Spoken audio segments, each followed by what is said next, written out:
This is you. So this is an audio only Well, event. probably. If you get up and do a TikTok like dance or something, maybe I'll choose to also put it on YouTube. But I think Cynthia was planning that. Oh, We're ready to go.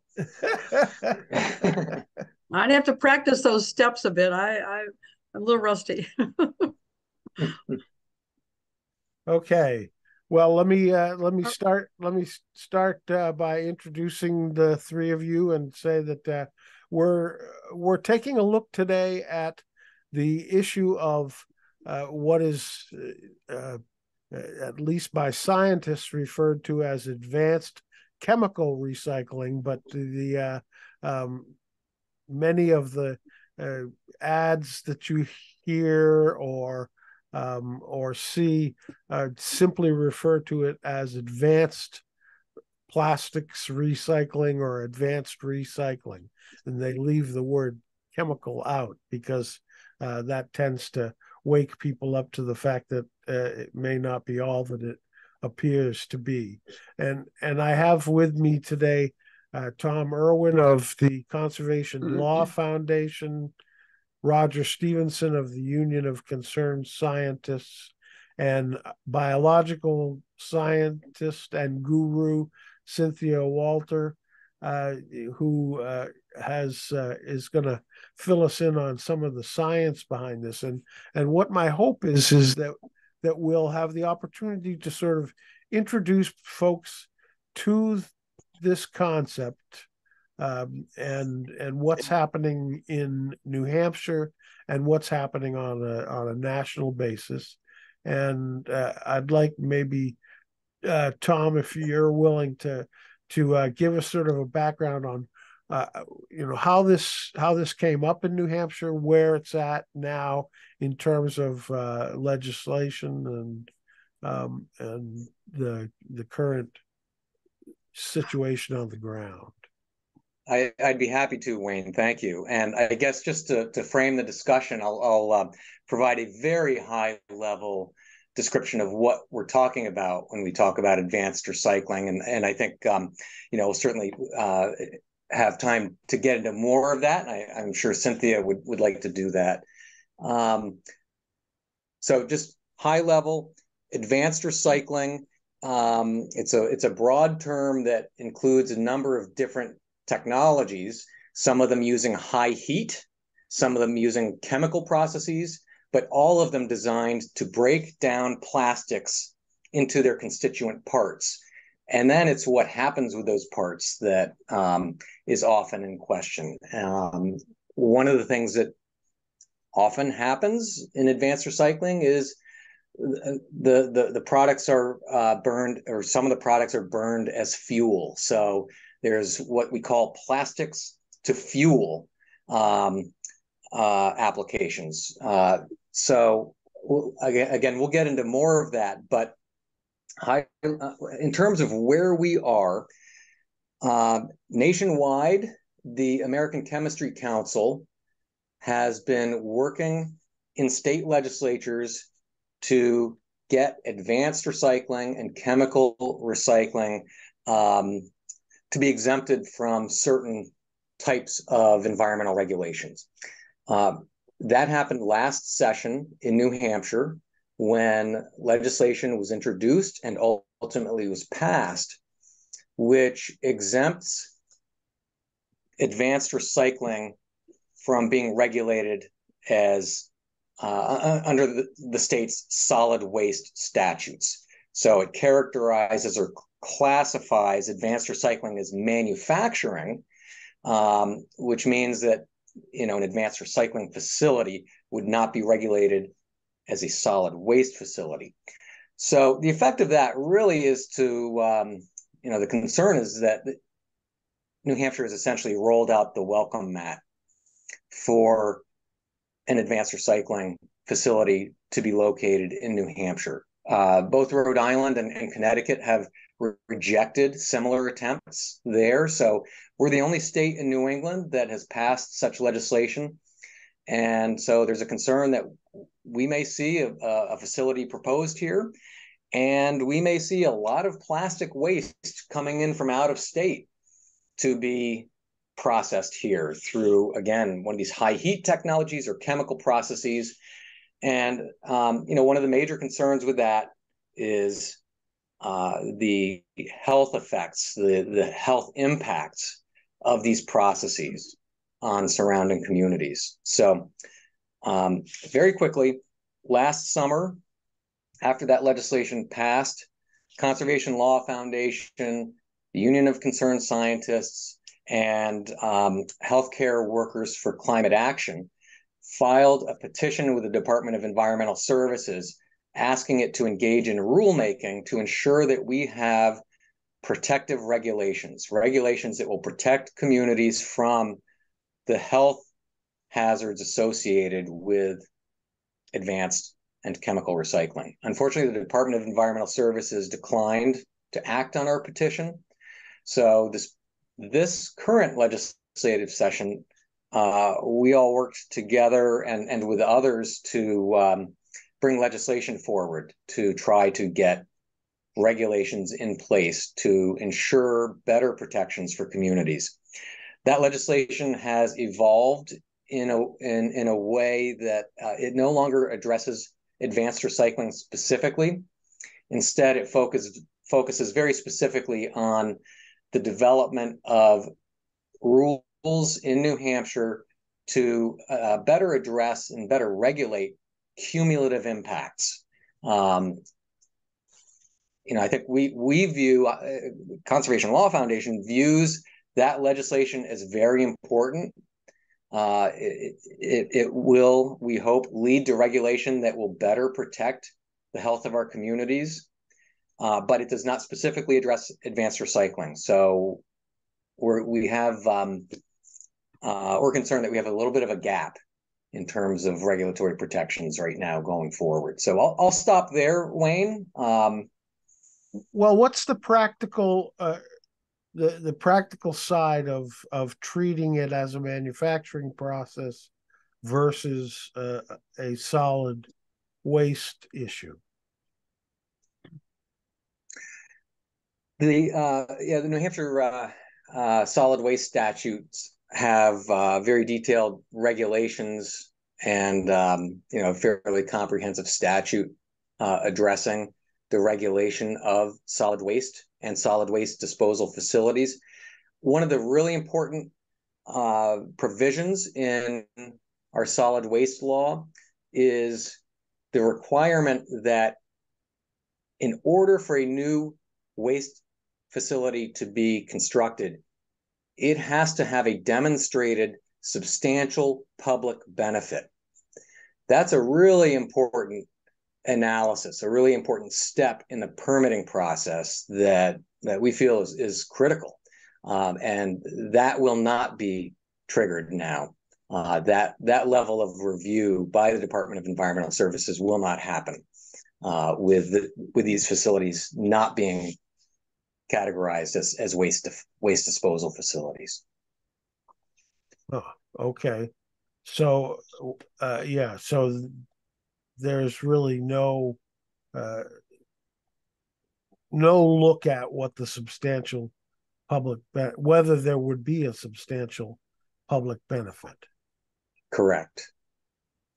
Now, Cynthia, I want to have you talk a little bit in a few minutes about sort of the upsides and downsides of the technology itself, but I would like to sort of begin to examine the issue of whether or not this is the way that we should be addressing what is a growing crisis with plastic wastes, but we also have a climate crisis that really demands that we reduce the amount of carbon that we are putting into the atmosphere, among other things. And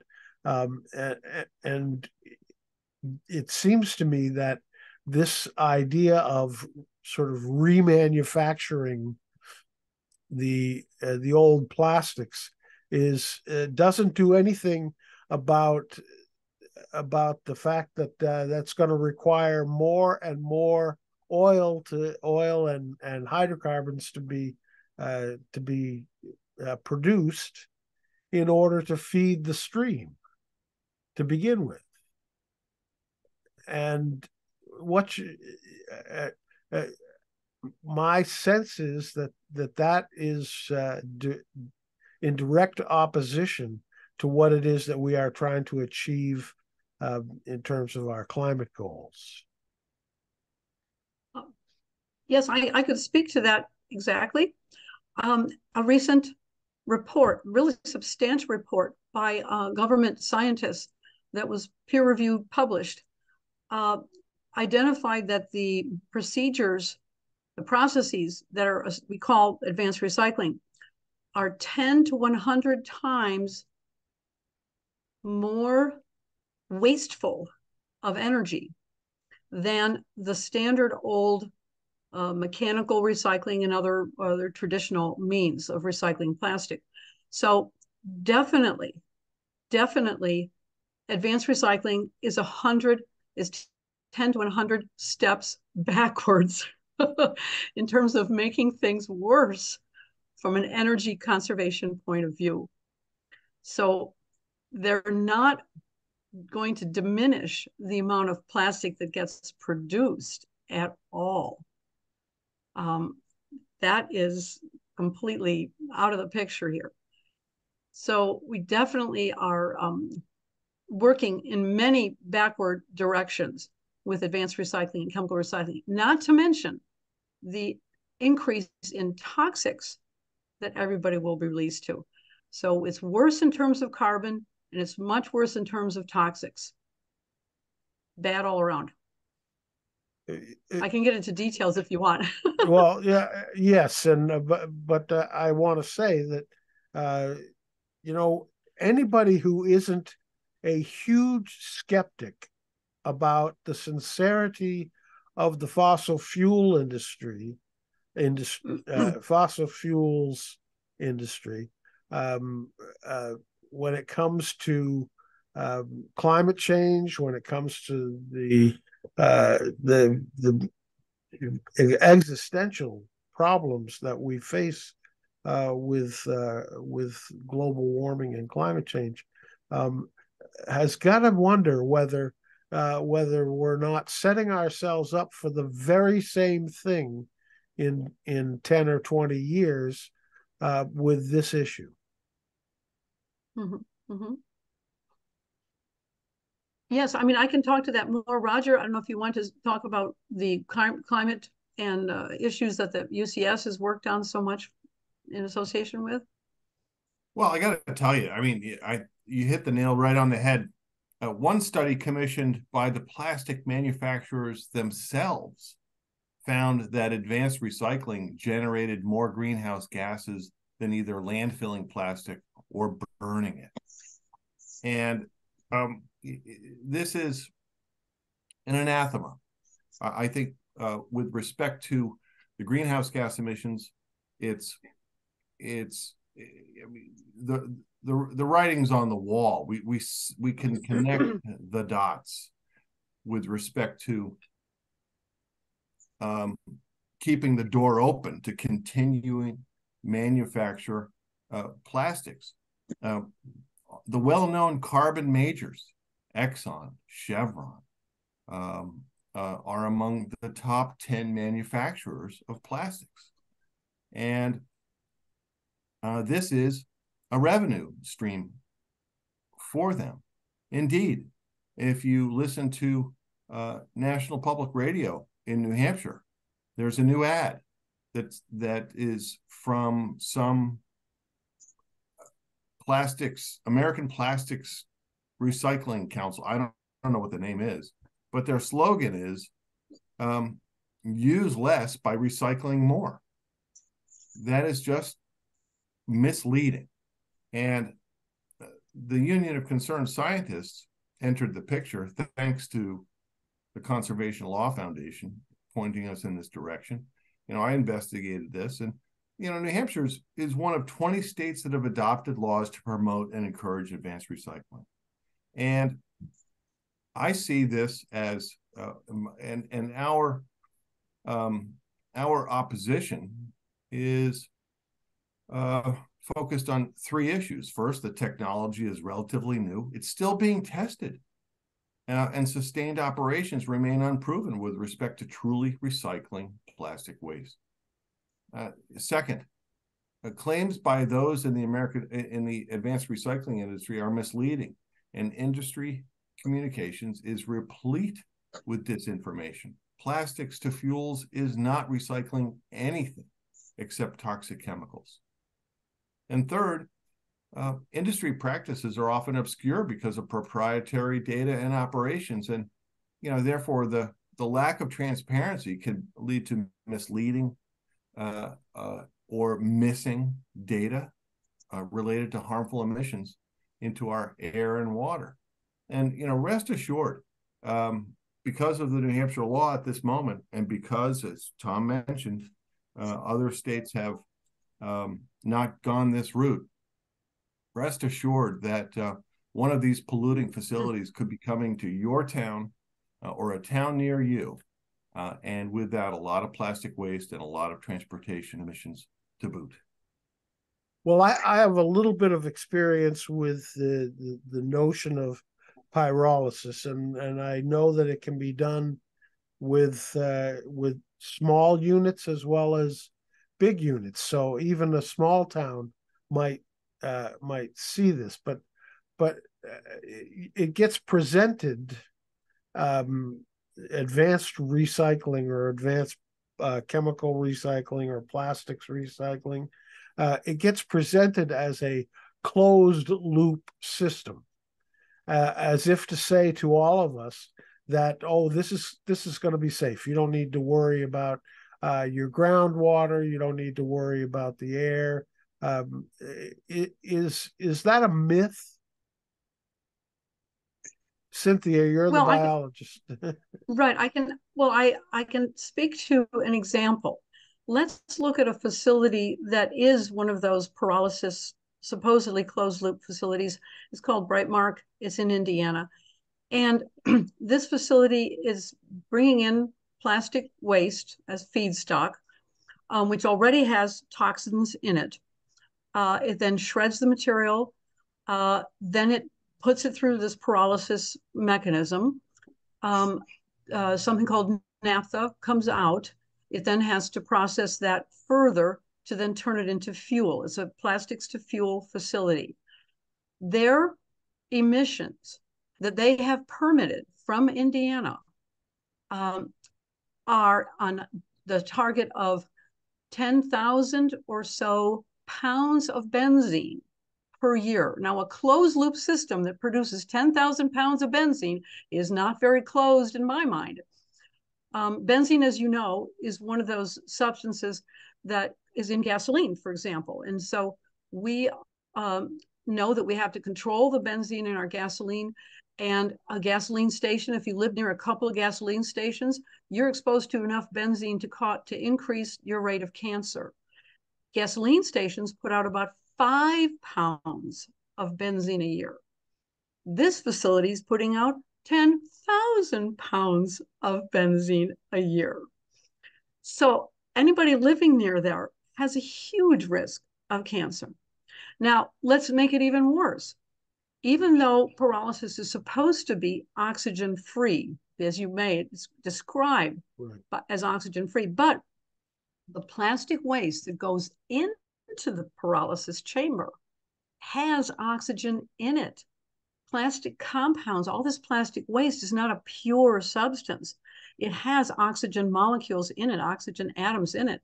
And so therefore, anytime you include oxygen in a container, some dioxin is going to be formed when you have plastics plus even a small amount of oxygen.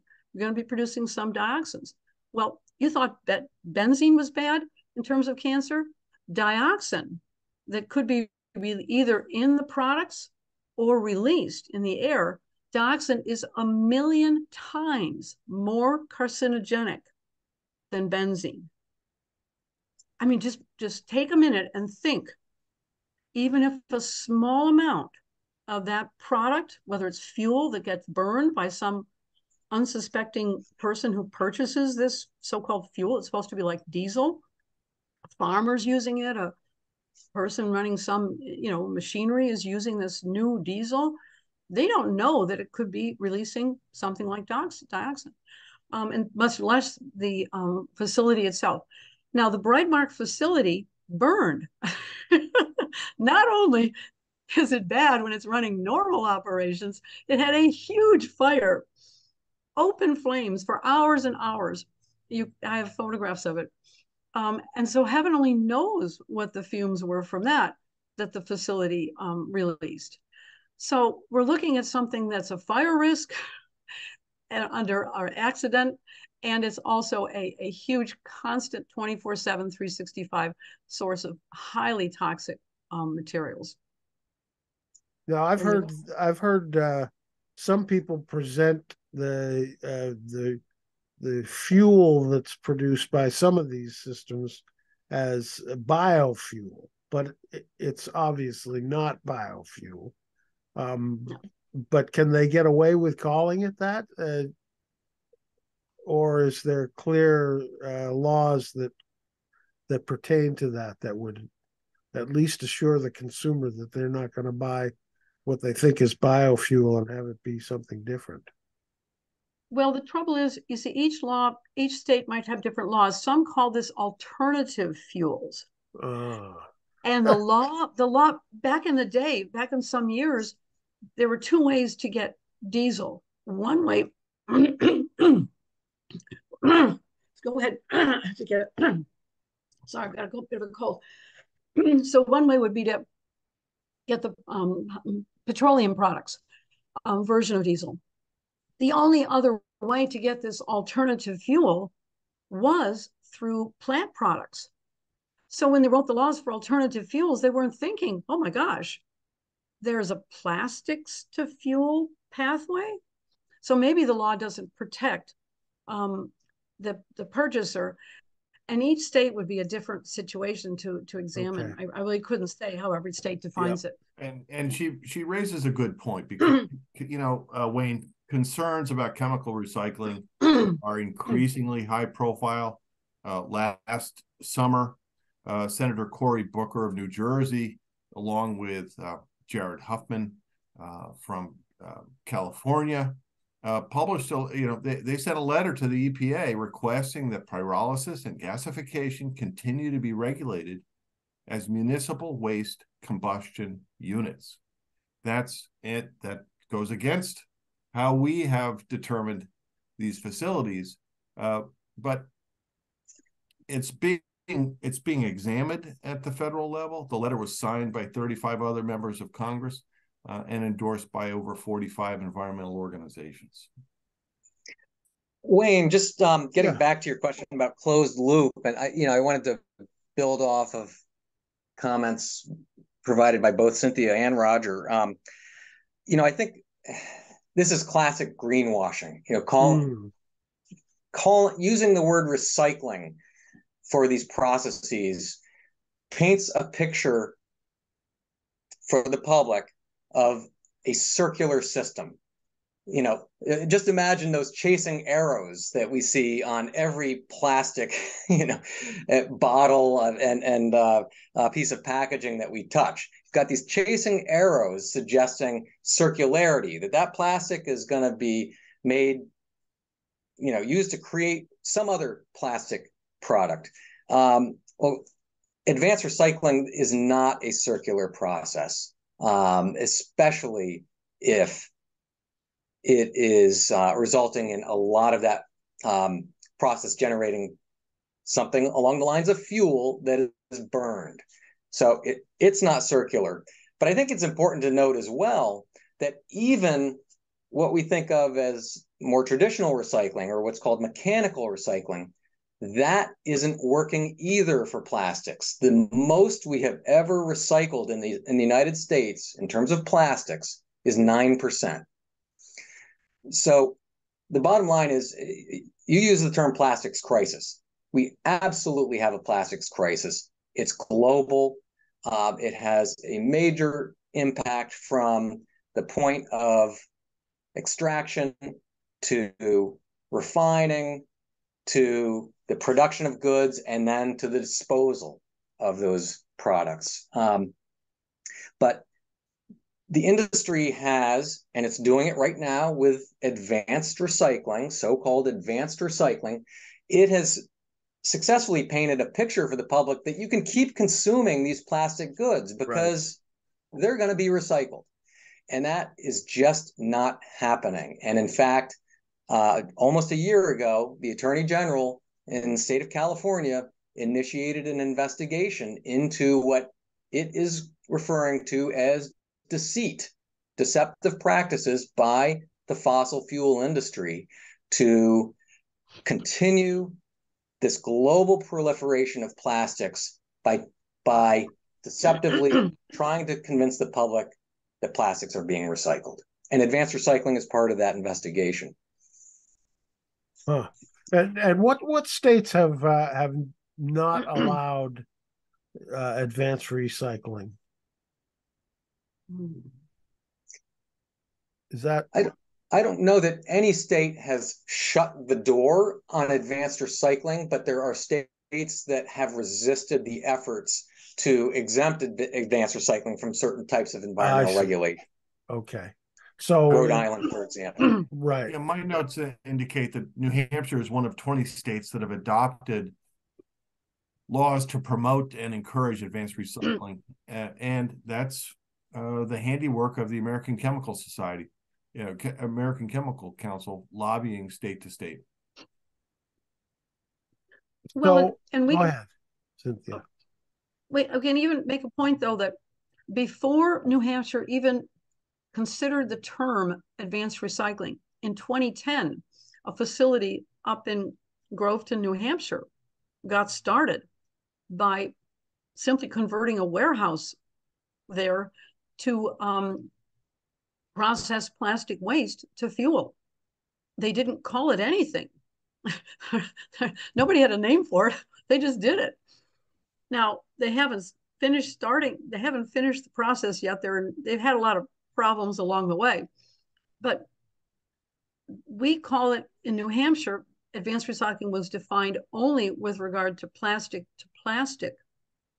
types of facilities. And they don't have a name for it for plastics to fuel in New Hampshire. So every state is in this mix.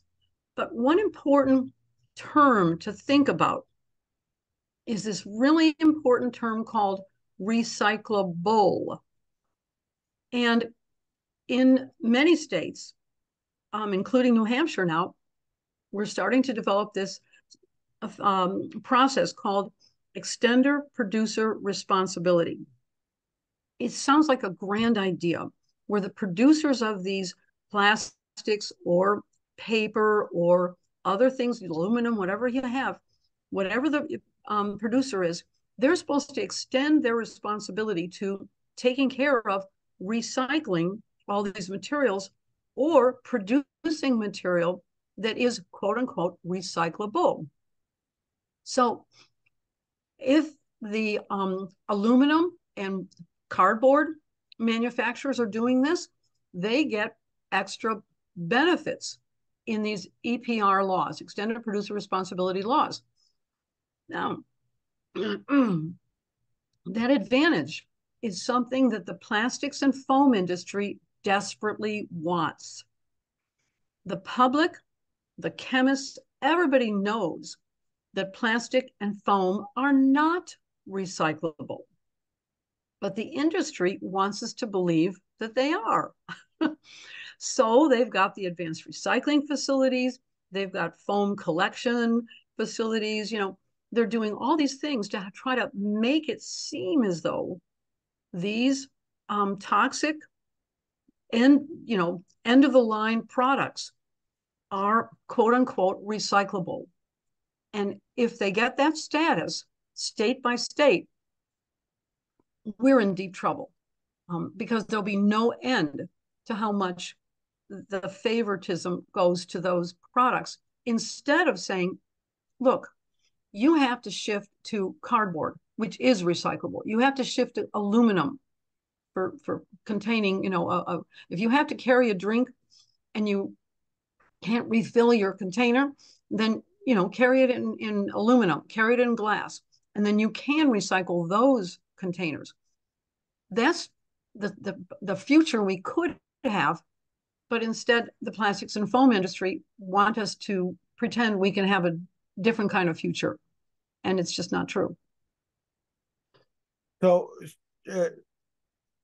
so the ultimate goal within the fossil fuels industry is that we simply continue to keep open this pipeline for using oil as the principal source of the creation of plastics, and what they're telling us is, oh, this is all fine because we're going to recycle those plastics, but there's going to have to be a sort of raw stock feeding into the pipeline in order to do that. So as Tom said, the idea of a circular system is absurd.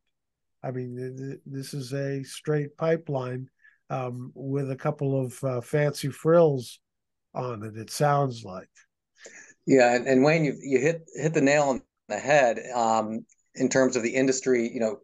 Your use of the word pipeline is perfect, because the industry they're smart. They know what's happening in the transportation sector. We are seeing the transportation sector become more and more fuel efficient and more convert to electric vehicles. Right. So the future for the fossil fuel industry is not transportation. It's something else, and that something else has been plastics, and that's why the industry has spent more than $200 billion to grow out to this industry, and the numbers are pretty staggering. In the 1950s, globally, we saw about 1.5 million tons of plastics produced every year. Now we're at 300 million tons of plastic produced every year. And so it's clearly a very deliberate and intentional lifeline for the fossil fuel industry that they're pursuing.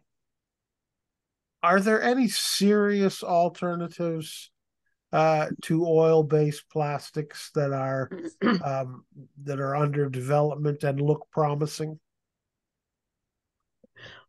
Well, I can speak a little bit to that. First of all, there's another beautiful sounding phrase, but it's really complicated. It's called bioplastics, right? Where there are plant material and the residues of all kinds of plant materials that can be turned into, you'll see them all the time. These are compostable forks that we're giving you at the restaurant and so forth. The trouble is, there's almost no supervision or standardization of this production of bioplastics. Many of them have serious problems in their manufacturing. Many of them have serious problems in how much they can be composted or broken down and the consequences of that. So it's an area for research, but we can't depend on it right now.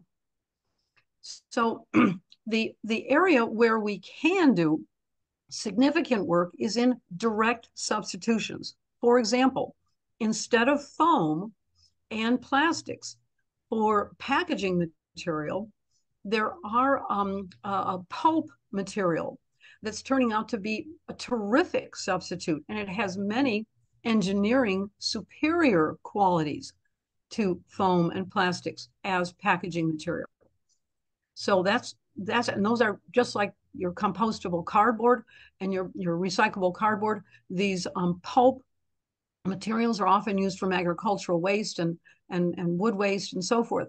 And so New Hampshire, could be a boon. We could have a real boon of wood waste products as pulp material as some kind of packaging industry.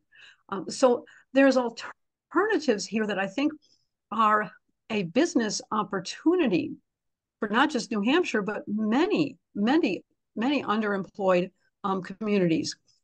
And in looking at these alternatives, to go back to the basics of the basic healthy chemistry, not healthy, but the less toxic chemistry, let's put it that way, of alternatives. And yes, we need to continue research on bioplastics, but we're not there yet. Okay. Well, that's obviously that's an area where there's some potential, but it's I guess I'm kind of disappointed to hear that that we're not farther along in that, because I think 10 years ago I was doing some reading about this very thing, and people were talking about the how promising leads for using fungi to produce bioplastics and bacteria, even algae. I mean, yeah.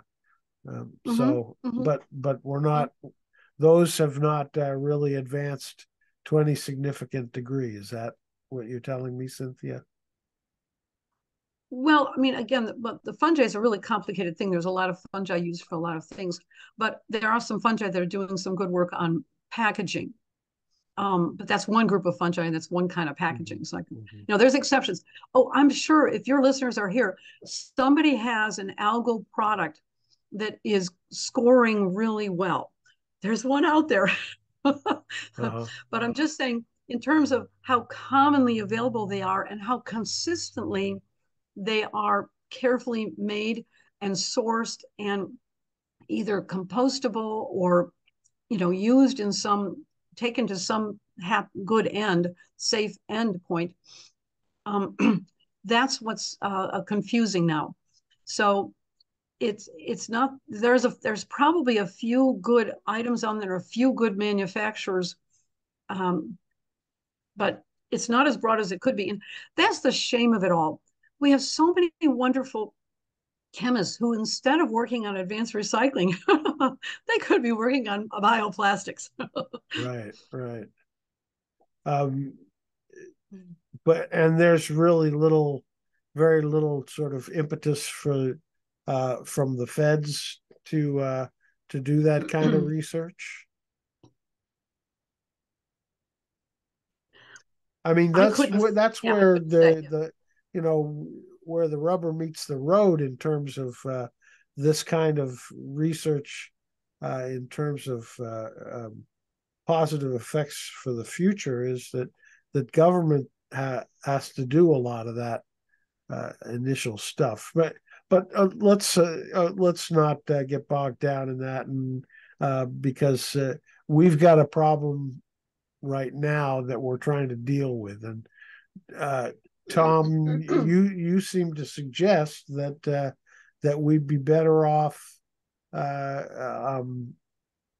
not using a system like this to deal with the current problem that we have. And so what should we do?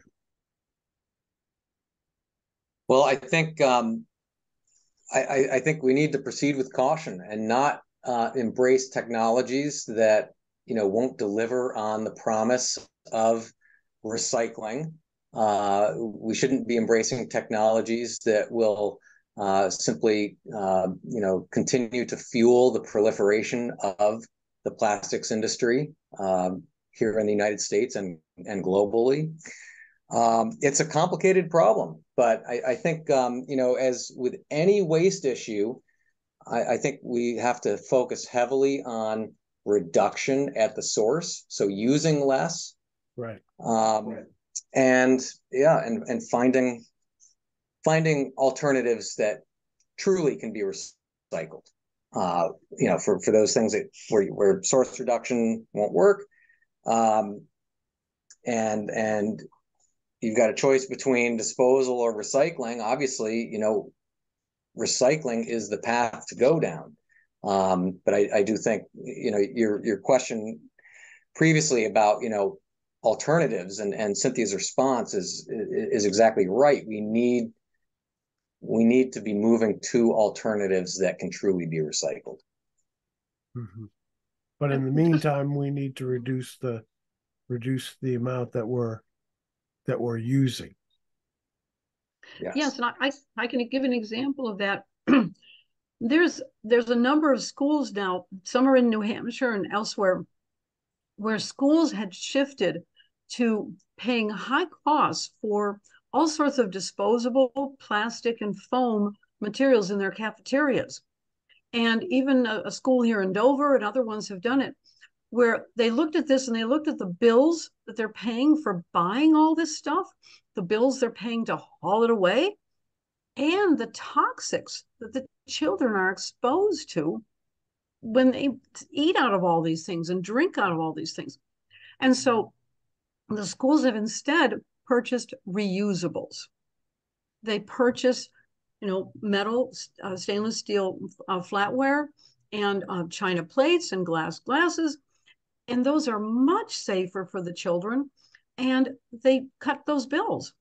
And yes, there's some upfront costs, but there are ways of sharing those costs. And the schools are making it work. So all of a sudden, schools are going back to something that was the normal, 20 or 30 years ago, and they're finding that it's economical. Hospitals are finding that using cloth gowns, actually there's hospitals in California that save $2 million a year in not buying disposable gowns, but instead buying and washing cloth gowns. They did the math. It was amazing. So it's really working. Once you really look at the numbers, it will work. Use reusables. So, Roger, the Union of Concerned Scientists is it's an organization that has a lot of credibility.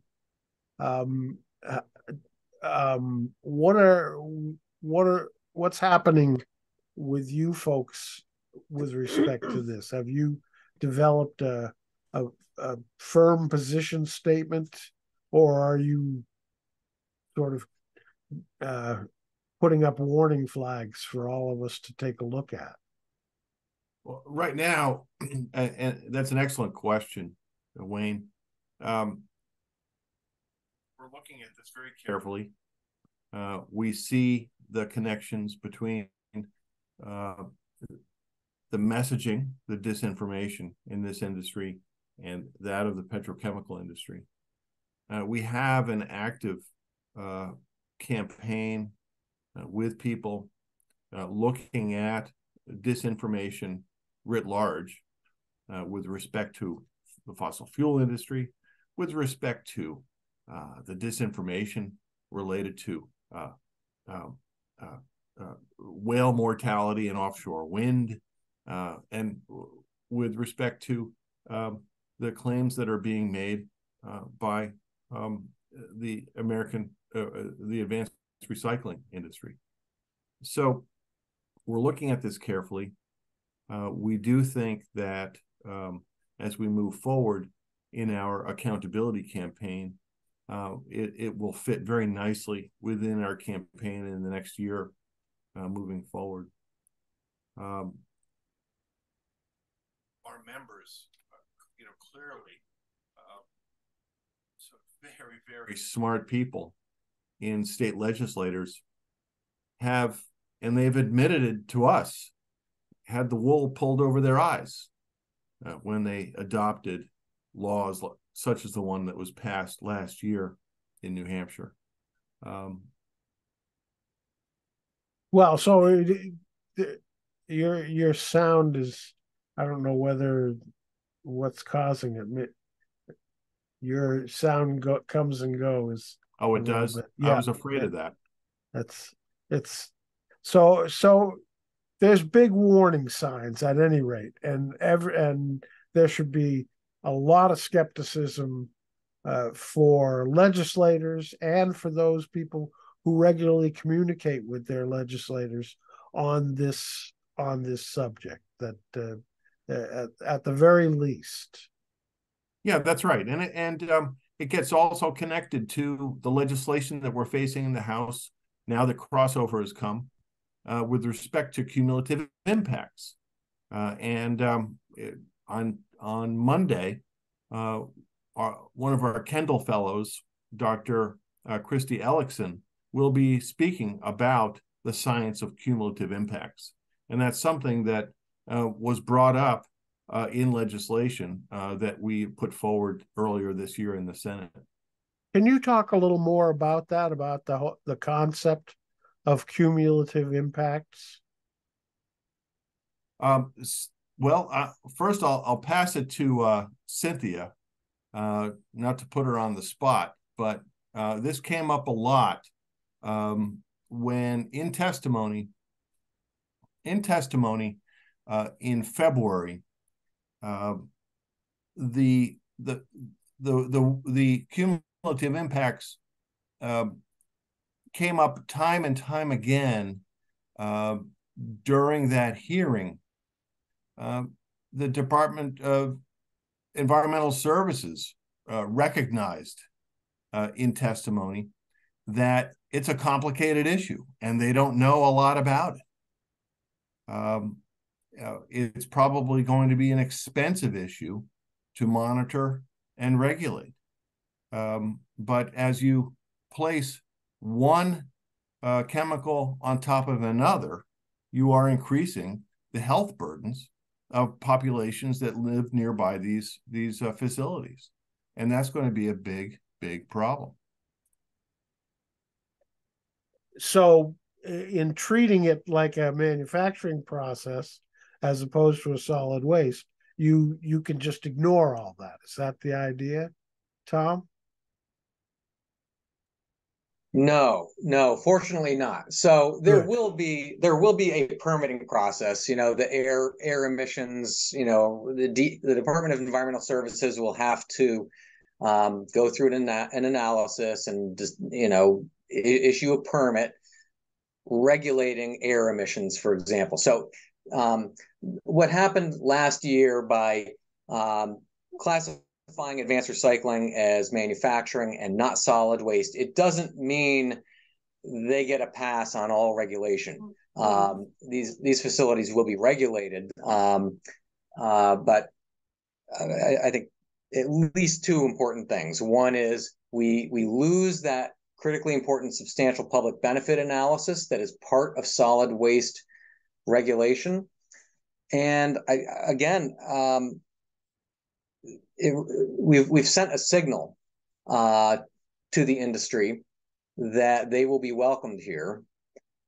And we have neighboring states that have not sent that signal. So, I think it's fair to say that New Hampshire could become a magnet for out-of-state plastic waste that will be burned, through pyrolysis or chemically processed, and in that process, exposing our communities to harmful air emissions. But yeah, the cumulative impacts issue is a really important one, and I the way I like to describe it is, let's say under our current regulations, you could have an advanced recycling facility come into a community and the Department of Environmental Services could do its air emissions analysis and say, this facility is fine. It's not going to have create an undue environmental burden or public health risk. But if that advanced recycling facility is a mile away from another manufacturing facility or some other industrial process that is emitting air pollution, there's a cumulative impact between those two facilities. And if you have a third and a fourth, so it's a really important concept for communities that already are experiencing some form of pollution or environmental burden. And the concept of cumulative impacts is to broaden the lens and look at what is the community being exposed to? And taking that into account, what's the impact of another facility?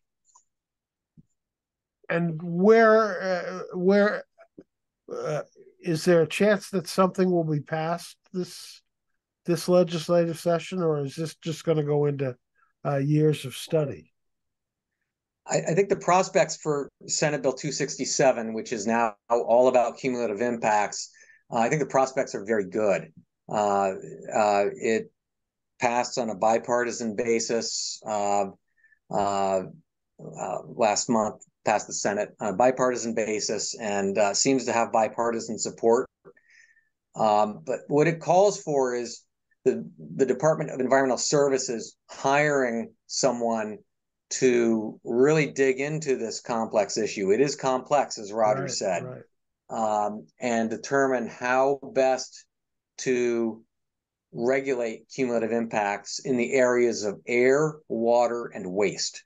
So it's across a number of areas. So that's another good thing about this legislation. But I think the prospects are good for this legislation, but unfortunately, the legislation won't lead to, cumulative impact regulations, 6 months from now. It's going to be a little farther down the road.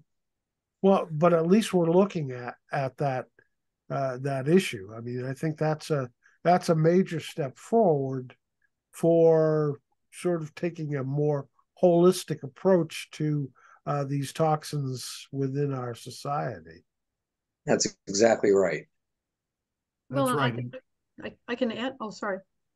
I can add to that with an example. For example, because we didn't have cumulative impacts analysis, and also we didn't have a clear awareness of things like PFAS and arsenic and all those sorts of things that were drifting into our groundwater, town after town has had to expend enormous amounts. My city had to spend $27 million with a modest upgrade to a couple of its drinking water treatment facilities, because nobody was looking at the cumulative impacts of this facility putting that into the groundwater, this facility putting that into the groundwater. And the combinations were just making our water completely unusable. And then you don't have a town if you don't have water. Right. So the benefits, people say it's complicated, it's expensive, as well. Well, yes, that is a necessary part of our life today. And the benefits will be huge, because now we can control to some extent and predict where sensitive water supplies are located and where we're hitting a tipping point of pollution.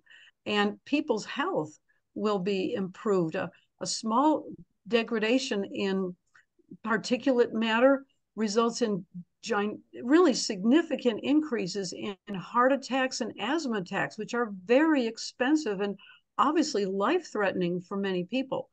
So it doesn't take much air pollution to trigger these asthma and heart attacks. And so when we can see air pollution from one facility being added to another, if we can cut that down, we will actually save lives, and we're going to save money. So it's a kind of a win-win situation. Right. So when we talk about cumulative effects, it may seem to some people that we've sort of strayed from the issue of advanced recycling, but we haven't really. I mean, we're really saying that as a society and as a state, we need to very carefully look at the nuances that are present in this thing and the warning signs. And one big warning sign is that continuing to feed the oil pipeline or the carbon pipeline is not in our long-term interests with respect to climate. And if for no other reason, we need to begin to figure out how we can, deal with the problem that exists now, but also what do we do in the future so that we minimize the problem and we create ways for us to adequately protect our food, the quality of our food, and all that. And so I guess I'm going to ask the three of you to sort of talk about how average folks, what are the things that average folks should be thinking about with respect to both this notion of cumulative effects, but also advanced recycling, and how can they involve themselves in a way that permits them to feel as if they are having an effect. Let me just jump in. I think Cynthia hit on something, and that is reducing the use of plastics is a big thing. There are essentially 8 different wedges of the treatment of plastics that enter the system over time, and reduction, that is elimination or reuse, and substitution, paper, coated paper, compostables. That together is about 40%, 45% of a solution over time. And recycling through mechanical or chemical recycling is only less than 20%. So consumers can have a significant, they can participate significantly in the reduction of plastic use. Okay. So I could jump in a completely different tactic.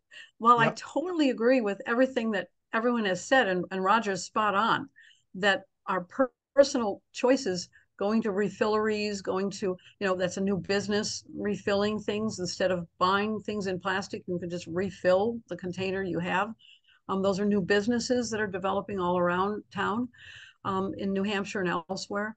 But besides that, I would suggest in the near term to watch out for advanced recycling. We don't have laws that will give us extra protections for advanced recycling facilities, whether they're plastics to plastics or plastics to fuel. And the only way to protect ourselves is to pay attention and talk to your planning board. New Hampshire is wonderful in the way that every town has an accessible planning board, and they usually announce their meetings and they announce what's going on. If you pay attention to that, you can have it and get to know those folks. We can educate them about why those facilities, when they start considering, we could transform this unused warehouse to an AR facility. Don't let them get sweet talked into that. Educate these folks and warn them about what's really behind those doors in that warehouse and what will be coming out of that smokestack or burning in an unintended fire. It could be a major disaster for the whole town. So I think that would be my first goal, is besides, reducing your plastic purchase, pay attention to your planning board. Thanks. That's a very good thought. Now, can planning boards preemptorily do something about this, or does it have to be reactive? We don't know. Yeah, right. I couldn't say that. This is something that I have to research more. But I'm guessing that a lot of things, go behind the doors before there are proposals.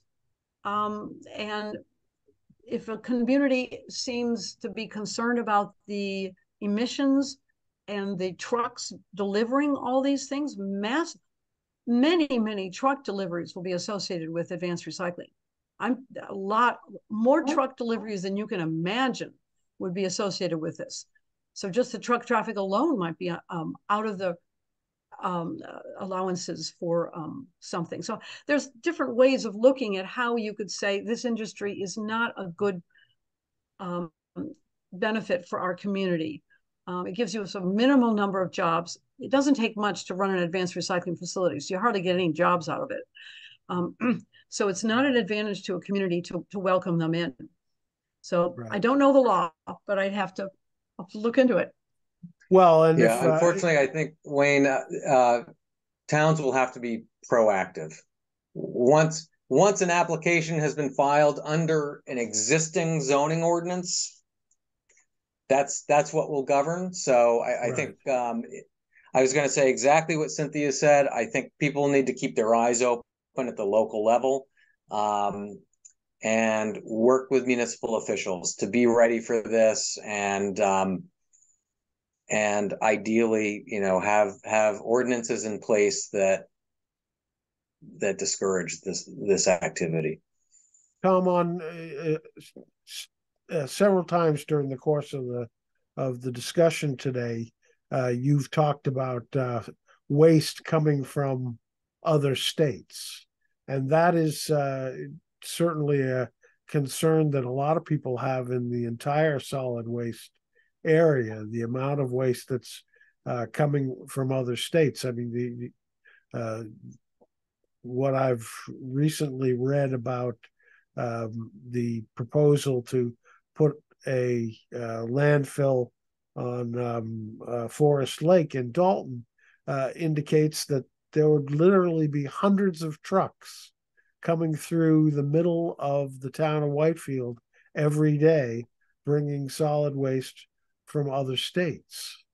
So that's another area that a planning board, I guess, could get involved to some extent in sort of proactively looking at that kind of an issue.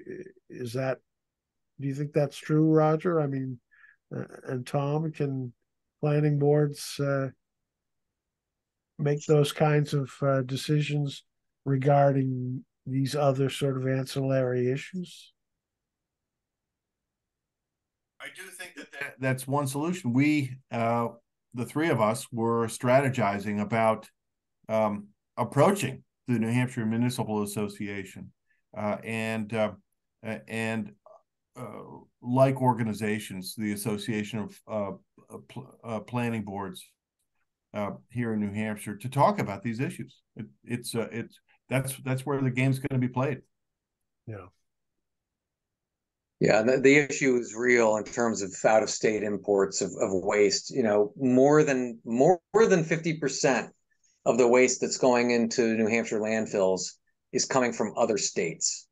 So unfortunately, we have been on a little bit of a treadmill in New Hampshire, continuously expanding landfill and disposal capacity, and that has attracted waste to be imported into New Hampshire. So New Hampshire communities are dealing with that impact. Yeah. And I think there's a reasonable concern that the same thing could happen with advanced recycling. And it was not too long ago that the consultant for the Groveton plant was boasting on camera with the press that their facility could accept waste from the entire eastern seaboard. And now that you mention it, there have been I've read over the course of the last 10 years, I've actually read articles where people were advocating using pyrolysis for the larger solid waste problem. I mean, are we likely to see that kind of thing crop up from sort of the long tail effects of this advanced recycling? Maybe that's a question that we can't answer. It may not be a question for 8 o'clock on a Friday night. Yeah, right. Well, yeah. Any final words before I try and summarize this? That I want to thank you, the three of you, for joining me and educating me, and I hope educating a lot of folks about the issue of advanced chemical recycling. I wish that we could eliminate the word recycling instead of chemical, and then maybe we'd have a more honest assessment of it. But it's certainly a topic of great concern, and citizens should be skeptical about its efficacy. And I thank you for taking the time to help educate us. It's been very useful. Thanks. Thank you. It's been a pleasure. Okay. Thank you for the invitation. Thank you. Thanks. Bye. Gracious, Wayne. Thank you.